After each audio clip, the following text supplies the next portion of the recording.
News, a hoax, just a lie perpetuated by losers. That's what President Trump said all year long when it came to questions about Russian interference in the U.S. election and whether any members of his campaign had a hand in it. But guess what?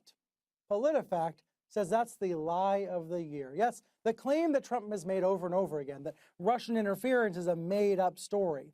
PolitiFact says that was the biggest whopper of them all. Joining me now from Washington to discuss this is the editor of PolitiFact, Angie Holan. Angie, great to see you. Thanks for having me. You had so many options to choose from this year, so why this one on the top of your list of shame? Well, it was repeated over and over again by President Donald Trump. He would say it as a defense of charges against collusion, which I should emphasize, we're not saying there was collusion. That's unproven.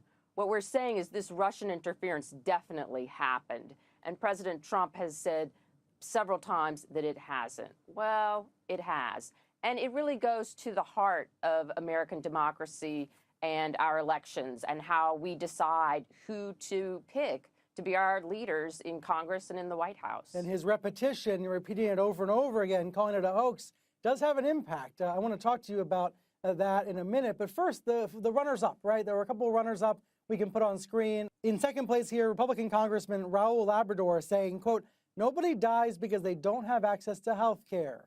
Tell me about this one. This is one that we were just like very dubious about. I mean, there have been studies about whether people have great health care outcomes on different types of insurance, especially Medicaid. But the idea that nobody dies because they don't have access to health care, that's just wrong. And we talked to numerous health care researchers who were just like, yeah, no. Angie, you went on a trip several different states this year talking with voters about how they perceive fact checks. Where were you? Tulsa, Mobile? What did you learn on these trips? Well, we wanted to talk to voters who voted for Donald Trump and might be open to learning more about fact checking, because we've seen survey data that says Trump voters are very suspicious of the media generally, and they're also suspicious of fact checking. So we thought if we met them and listened to their concerns, we might learn better ways to do our job. They could hear about how we do our jobs and maybe be more open-minded to our reports. And the interactions were very positive. It's like when we get out from behind our computers and sit down face-to-face with people and have a conversation, it works really well. We just have to figure out how to scale that up. So many people were receptive. At the same time, I don't mean to be a pessimist here on Christmas Eve, but I sometimes wonder if there is a portion of the country that is unreachable by fact checkers. So there's a portion of the country that does not want to hear any of the real news that's negative about the Trump administration. Has that been your experience as well? Has that been your finding? I think there is a portion of partisans who do not want to listen to independent journalism. They see their political identification as part of who they are. And so, no, they're not open. And I don't think fact checkers are going to reach those people. But our reports might reach their friends, their family, people who could influence them. And what we're hoping to do as fact checkers is just get accurate, credible, vetted information into the hands of voters so they can make better decisions about who they want to support and how they want to see the country governed.